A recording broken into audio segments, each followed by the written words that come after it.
I stood at the manual release wheel of my grandfather's dam, my hands shaking as I stared down at 35 luxury homes that had no right to exist. The pristine lake that reflected my childhood memories was now a polluted nightmare, choked with algae and surrounded by McMansions built on stolen land. Karen Matthews stood on her illegal deck, screaming threats through a megaphone while her security cameras recorded every moment. 3 years of legal battles had led to this moment. 3 years of watching corrupt officials protect criminals while my family's legacy was destroyed. The environmental consultant's report lay in my truck, documenting thousands of gallons of raw sewage flowing into the ecosystem my grandfather spent 40 years protecting. My grandfather built this dam in 1965 with a manual flood control system. Karen and her HOA thought they owned the lake, but they never owned the water. That was when I realized the power had always been in my hands. 5 years had passed since I last visited my grandfather's property in rural Montana. The rusty gate key felt foreign in my hand as I drove up the winding dirt road, expecting to find 150 acres of pristine wilderness and the crystal-clear lake where I learned to fish as a child. Instead, I found a nightmare that made my blood run cold. 35 luxury homes stretched along what used to be my grandfather's private shoreline. Manicured lawns extended directly into the water, their sprinkler systems drawing from the lake my family had protected for generations. Massive docks jutted into the water like concrete fingers, and a golf course sprawled across the hillside where elk used to graze. A bronze sign at the entrance read Lakeside Estates, a luxury gated community. My hands trembled as I read those words. This was my land. This was my inheritance. This was my grandfather's life work destroyed. I parked at the gate and walked toward the largest house, a 3-story mansion that commanded the best view of the lake. The woman who emerged from the front door looked like she had stepped out of a luxury magazine. Designer clothes, perfect makeup, and cold eyes that assessed me like a threat to be eliminated. "Excuse me," she said, her voice dripping with fake politeness. "This is private property. You need to leave immediately." "I am the owner of this property," I said, my voice barely steady. "My grandfather left me this land." She laughed, a sound like breaking glass. "I am Karen Matthews, president of the Lakeside Estates HOA. We own this property now. You are trespassing." Karen pulled out a folder thick with documents. "See these papers. Legal ownership. We have been paying property taxes on this land for 3 years. If you do not leave right now, I will call the police and have you arrested." I stared at the papers, my mind struggling to process what I was seeing. Deeds, surveys, tax records. Everything looked official, but none of it made sense. My grandfather's will was crystal clear. He left me everything. "These documents are fake," I said. "Are you calling me a liar?" Karen's voice turned sharp. "I have security cameras recording this entire conversation. You are harassing me on my own property." The emotional weight of losing both my grandfather and his legacy hit me like a physical blow. This was not just a boundary dispute. This was theft on a massive scale, and somehow this woman had the paperwork to back it up. "I need to see the county records," I said. "Good luck with that," Karen smirked. "The county clerk is a personal friend of mine. She will tell you the same thing I am telling you. This land belongs to Lakeside Estates now." As I walked back to my truck, I felt the full scope of what I was facing. This was not just one entitled woman stealing land. This was an organized criminal enterprise with connections deep into the local government. They had not just stolen my property. They had erased my family's history and replaced it with lies. Standing at the edge of the lake, I noticed something that made my stomach turn. The water was different. It was not the crystal-clear mountain lake I remembered. It was cloudy, with an oily sheen on the surface and a smell that made me gag. Dead fish floated near the shore, and algae blooms choked the areas where I used to swim. Whatever these people had done to my land, they had poisoned the ecosystem in the process. My grandfather would have been heartbroken to see what they had done to his sanctuary. I drove away that day knowing I was facing the fight of my life. Karen Matthews and her HOA thought they had won, but they had no idea what my grandfather had taught me about this land. They controlled the shoreline, but they did not control the water, and the water was about to teach them a lesson they would never forget. The attorney's office smelled like old books and desperation. James Rodriguez had been practicing law in rural Montana for 30 years, and his weathered face told me he had seen every kind of land dispute imaginable. But when I showed him the documents Karen had waved in my face, his expression darkened. "This is sophisticated fraud," he said, spreading the papers across his desk. "These are not just fake documents. Someone spent serious money to make these look legitimate." We spent the next 3 hours going through every detail. The surveys were professionally done but showed boundaries that did not match any historical records. The tax payments were real, but they had been made on land that legally belonged to me. The most disturbing discovery was that my grandfather's original deed had been mysteriously lost from the county records and replaced with documents that granted the land to a shell company. "How is this possible?" I asked. James leaned back in his chair. "Someone with access to the county records system has been systematically erasing your family's history. This is not random theft. This is organized crime." The next morning, I visited the county clerk's office. The woman behind the counter looked nervous when I mentioned Lakeside Estates. She shuffled papers and avoided eye contact while telling me that all property disputes were civil matters and the county could not get involved. "But you are the keeper of the records," I said.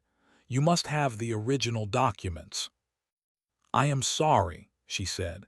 "The computer system was updated 3 years ago. Some older records may have been lost in the transition." I spent the next 2 weeks visiting every government office in the county. The building department claimed they had issued proper permits for the construction. The environmental office said they had no record of violations. The tax assessor insisted that Lakeside Estates had been paying taxes on the property for years. Every office gave me the same runaround. Every clerk had the same nervous look. Every official claimed they could not help with civil matters. James and I turned his office into a war room. Maps covered the walls, showing the original survey boundaries from the 1960s. Financial records traced the money trail from the shell company back to a network of investors. Phone records showed dozens of calls between Karen Matthews and various county officials. The breakthrough came when James discovered that 3 county commissioners owned vacation homes in Karen's development. The building inspector had received a boat as a gift from the HOA. The tax assessor's daughter worked for the company that handled Lakeside Estates' finances. "This is not just fraud," James said. "This is a criminal conspiracy involving half the county government." Karen's legal team struck back with vicious efficiency. They filed harassment charges against me for disturbing the peace of their community. They obtained restraining orders preventing me from entering my own property. They threatened to sue me for defamation if I continued claiming ownership of the land. The psychological warfare was brutal. Every legal document they filed cost me money I did not have. Every court hearing required time I could not afford. Every delay gave them more opportunity to solidify their illegal claim. The most chilling moment came when I realized how deep the corruption ran. Karen was not just stealing my land. She was part of a network that had been systematically targeting rural properties across the county. Elderly landowners would die, and their property would mysteriously transfer to shell companies before the families could claim their inheritance. "How many other families have they done this to?" I asked James. "Based on what I am seeing, at least a dozen," he said. "Maybe more." The walls of bureaucracy closed in around me. Every legal avenue led to another dead end. Every government office protected the criminals instead of the victims. The system was not broken. It was working exactly as designed to protect those with money and connections. Late at night, alone in my apartment, I stared at the one document they could not forge or steal. My grandfather's handwritten will, kept in my safe deposit box, clearly stated that I inherited everything: the land, the lake, and the earthen dam that controlled the water level. They had stolen the shoreline, but they had not stolen the water itself. And I was about to learn that the water was the key to everything. The environmental consultant I hired was a no-nonsense woman named Dr. Sarah Chen. She had spent 20 years investigating industrial pollution and environmental crimes, and her reputation for thorough documentation was legendary. When I showed her the photos of the dead fish and algae blooms, her face went pale. "This is not natural algae growth," she said. "This is what happens when raw sewage enters a freshwater ecosystem." We spent 2 days walking the shoreline, taking water samples and documenting the damage. The results were worse than I had imagined. Thousands of gallons of untreated sewage were flowing directly into the lake from the luxury homes. The HOA had built the entire development without proper septic systems, choosing instead to run illegal discharge pipes directly into the water. The golf course was another environmental disaster. They had diverted the natural creek that fed the lake, routing it through an irrigation system that had dropped the water level by 6 feet. Fertilizer and pesticide runoff had created dead zones where nothing could survive. "Look at this," Dr. Chen said, showing me photographs of construction debris dumped directly into the wetlands. They filled protected marshlands with concrete and construction waste. This violates federal environmental protection laws. The most heartbreaking discovery was the evidence of protected bird species that had been driven away by the construction. My grandfather's journals mentioned nesting sites for bald eagles and great blue herons. Now those areas were covered with houses and manicured lawns. Dr. Chen documented everything with scientific precision. Water samples showing dangerous levels of bacteria and chemical contamination. Photographs of illegal discharge pipes hidden beneath luxury docks. GPS coordinates of every environmental violation. "This is criminal negligence on a massive scale," she said. "The people who built this development have destroyed an entire ecosystem." When Karen Matthews learned about our environmental investigation, her response revealed the true depths of her sociopathy. She did not deny the damage. She celebrated it. "We improved this land," she told a local newspaper reporter. "Before we developed it, this was just useless wilderness.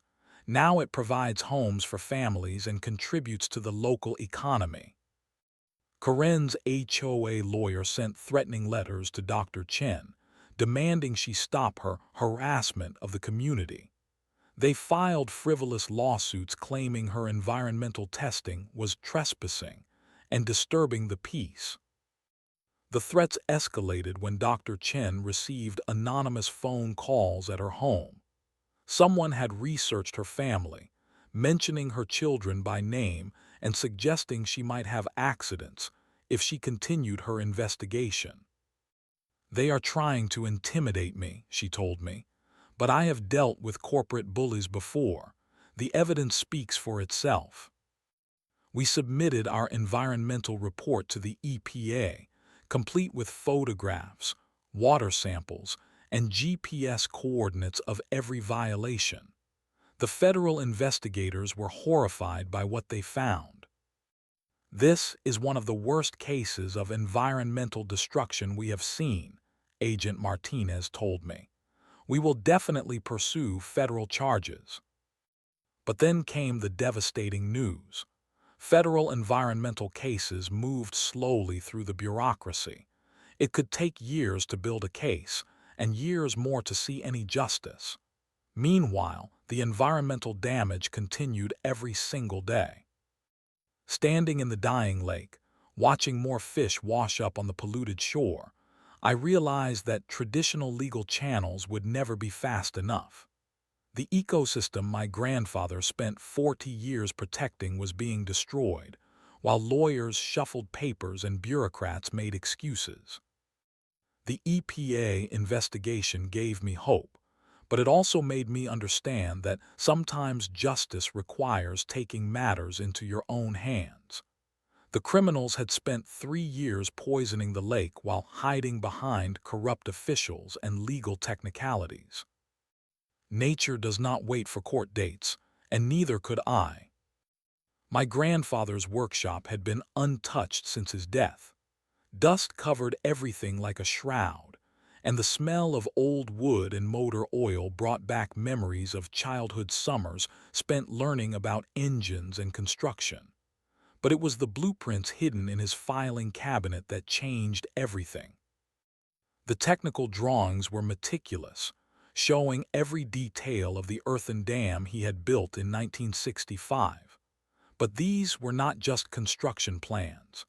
They were the work of a man who understood the delicate balance of natural water systems and the responsibility that came with controlling them. The dam was not just a barrier holding back water. It was a carefully engineered flood control system designed to protect downstream communities during spring snowmelt and summer storms. My grandfather had built it with a manual release system that could be operated by one person in case of emergency. His journals, written in careful handwriting, documented 40 years of stewardship. Every entry showed his deep love for the land and his commitment to protecting the watershed. He monitored water levels, tracked wildlife populations, and maintained the dam with the dedication of a guardian protecting something sacred. "The lake is not mine," he wrote in one entry. "I am just its temporary keeper. My job is to make sure it remains healthy for future generations." Reading those words by lamplight, I felt his presence guiding me toward justice. He had not just left me property. He had left me a responsibility and the tools to fulfill it. The retired county engineer who had helped build the dam was named Frank Peterson. At 83, his hands were weathered but steady as he traced the original blueprint spread across his kitchen table. "Your grandfather was a visionary," he said. "Most people would have just built a simple dam. He insisted on a sophisticated release system that could manage water flow during any weather condition." Frank explained how the manual release wheel controlled a series of gates that could drain the lake in stages. The system was designed to prevent catastrophic flooding while allowing for controlled water release when necessary. "Is it still functional?" I asked. "Oh yes," Frank smiled. "Your grandfather maintained it religiously. That release system is as solid today as it was 60 years ago." The historical county records Frank helped me find were damning. The HOA had never obtained permits to build in the flood zone. The entire development had been constructed in an area that was legally designated as a seasonal floodplain. "They built those houses exactly where the creek used to flow during spring runoff," Frank said. Your grandfather's dam is the only thing that has kept them from flooding for the past 3 years. Karen's HOA tried one last desperate move to solidify their control. They filed fraudulent easement documents claiming ownership of the dam itself. Their lawyers argued that the dam was a community asset that should be managed by the homeowners association. But the original construction permits were clear. The dam belonged to the landowner, and the landowner was me. Karen controlled the shoreline through her fraudulent documents, but she had never controlled the water itself. Standing at the base of the earthen dam, I could feel the power of millions of gallons of water held back by my grandfather's engineering. The manual release wheel was exactly where Frank said it would be, protected by a weatherproof housing that my grandfather had built to last. The dam represented more than just water control. It was the ultimate power over everyone who thought they could steal from my family with impunity.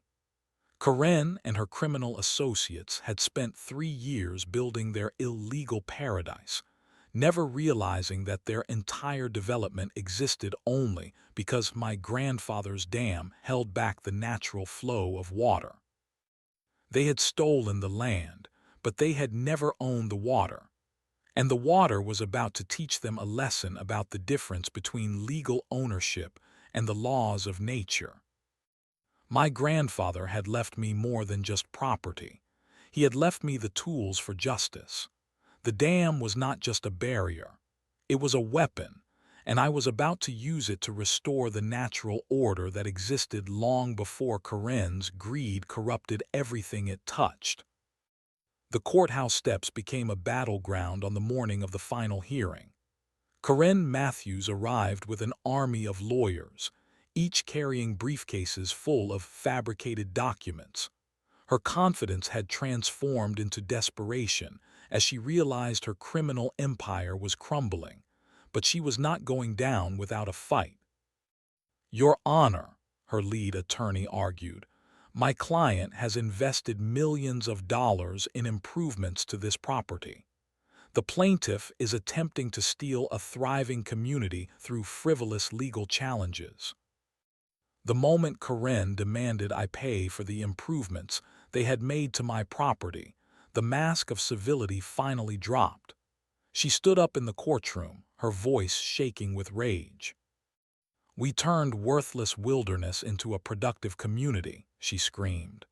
"We created jobs, we generated tax revenue, we brought civilization to this wasteland. He wants to destroy everything we built." Her true plan became clear during her testimony. She had never intended to just steal my land. She had planned to destroy the entire ecosystem for profit, selling lake access rights to strip mall developers and industrial complexes. The luxury homes were just the beginning. Phase 2 will bring shopping centers and light industrial development, she had told investors. Phase 3 will include a water park and casino. This property will generate billions in revenue. The judge listened to both sides with growing frustration. The evidence of fraud was overwhelming, but the complexity of the case meant it could take years to resolve through the legal system, years during which the environmental damage would continue. "This court will need time to review all the evidence," the judge said. "I am ordering a temporary injunction preventing any new construction while we sort out the ownership issues." Karen's lawyers immediately filed appeals, ensuring the legal battle would drag on for months or years. As we left the courthouse, Karen cornered me on the steps. "You think you have won something," she hissed. "But I have connections you cannot imagine. I will have that dam condemned as unsafe and demolished. You will lose everything, just like your pathetic grandfather." That threat crystallized everything for me. She was not just trying to steal my land. She was threatening to destroy the flood control system that had protected the entire watershed for 60 years. The dam my grandfather built was the only thing preventing catastrophic flooding of downstream communities. I drove straight to the dam after leaving the courthouse. The manual release wheel stood exactly where my grandfather had installed it, weathered but functional. The weight of the decision pressed down on me like the millions of gallons of water held back by the earthen barrier. My environmental expert had found evidence that the dam structure was being compromised by unauthorized construction. Karen's people had been digging near the foundation, weakening the earthen walls with heavy machinery. They were willing to risk catastrophic dam failure to eliminate my leverage. Standing at the dam controls, I understood that this was my last chance to act. The legal system had failed. The government officials were corrupt. The environmental agencies moved too slowly. Karen was about to destroy the natural flood control system that had protected the region for decades. The manual release wheel felt cold and solid under my palm. My grandfather had designed this system for exactly this moment, not just for flood control, but for justice. The water had been unnaturally restrained for 3 years, allowing criminals to build in areas where nature never intended permanent structures. This was not about revenge. This was about restoring the natural order that existed long before Karen's greed corrupted everything it touched. The creek had flowed through this valley for thousands of years before my grandfather dammed it. The seasonal flooding was not a disaster to be prevented. It was nature's way of cleaning and renewing the ecosystem. Karen and her criminal associates had built their illegal paradise by corrupting officials, forging documents, and destroying the environment. But they had made one fatal mistake. They had never controlled the water itself. The decision crystallized with perfect clarity.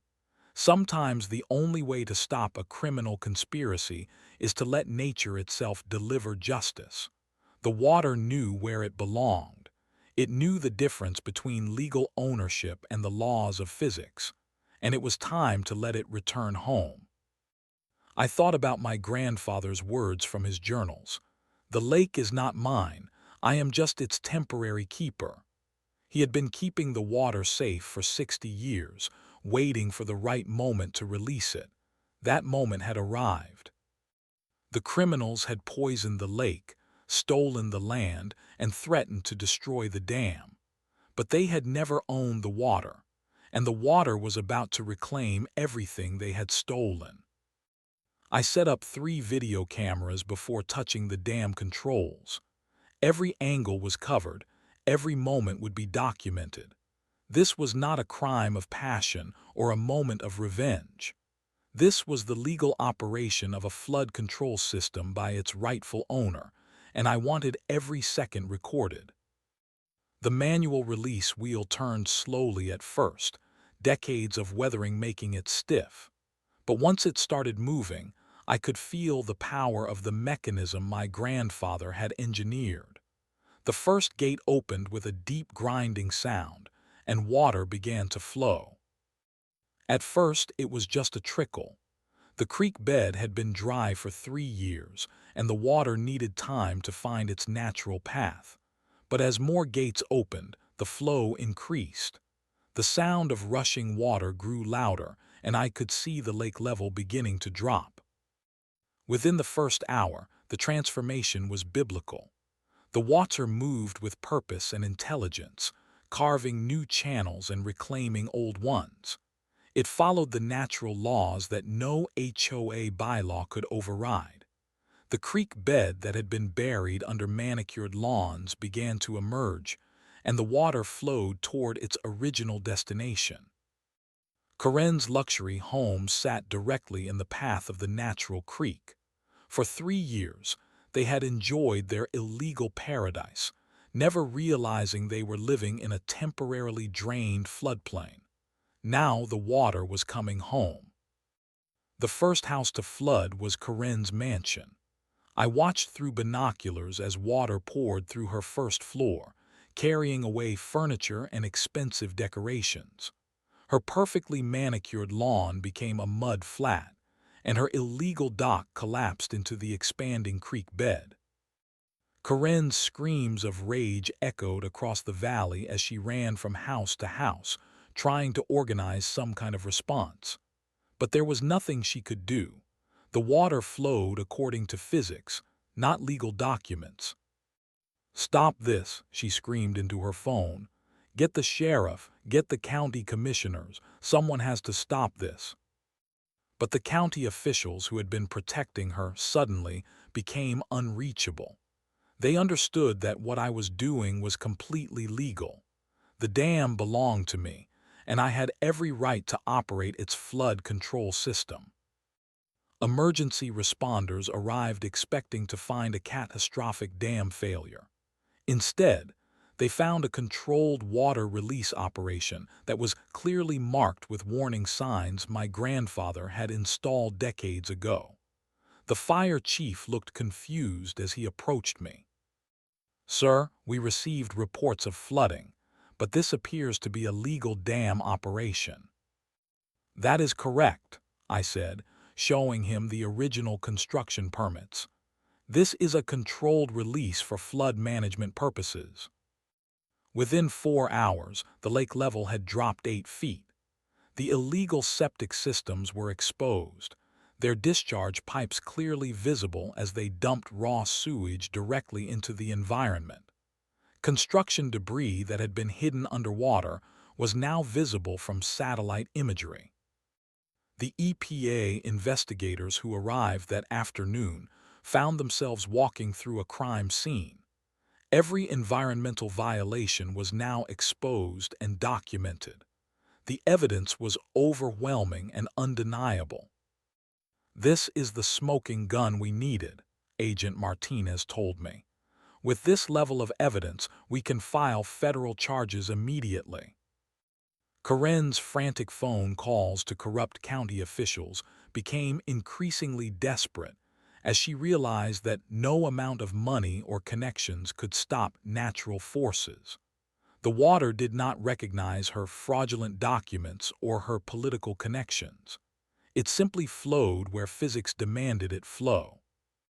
By evening, the lakeside paradise had become a muddy wasteland. Luxury homes sat partially flooded in the middle of a creek bed. Golf course fairways had become marshlands. The artificial lake that had existed for 3 years was gone, replaced by a natural creek flowing through its original channel. Karen stood in the mud outside her ruined mansion, her designer clothes soaked and her face twisted with rage. "You destroyed everything," she screamed at me. "You will pay for this." But I was not the one who destroyed anything. I had simply allowed nature to reclaim what was always hers. The lake she claimed to own was never really a lake at all. It was a temporarily dammed creek that had now returned to its natural state. The luxury homes that once symbolized her stolen victory now stood as monuments to the hubris of those who believe they can own nature itself. The water had taught them the difference between legal ownership and the laws of physics. As the sun set over the valley, I watched the creek flow freely for the first time in 3 years. The water was already beginning to clear as it carried away the pollution and debris that had accumulated during Karen's illegal occupation. Nature was healing itself, just as my grandfather always said it would.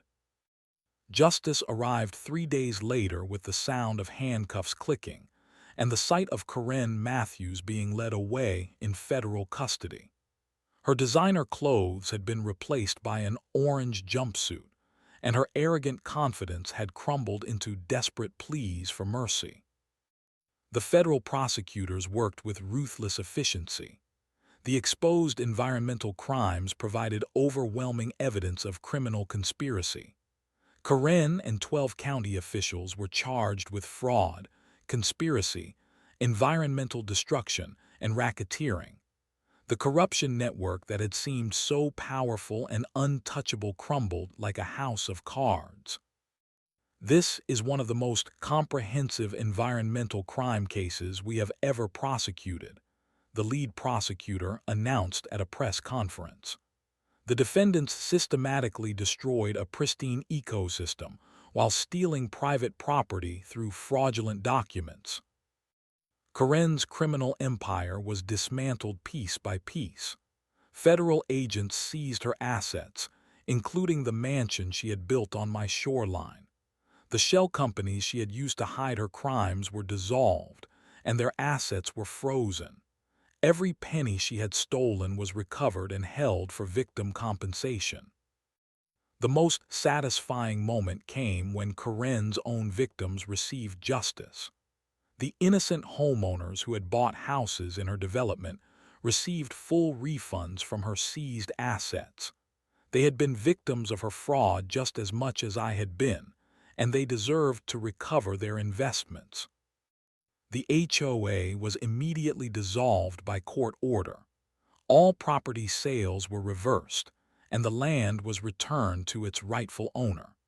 The fraudulent documents that had supported Karen's claims were exposed as sophisticated forgeries, and the officials who had accepted bribes to legitimize them faced their own criminal charges. Environmental restoration began immediately. The creek returned to its natural flow patterns within days, and the ecosystem began healing itself with remarkable speed.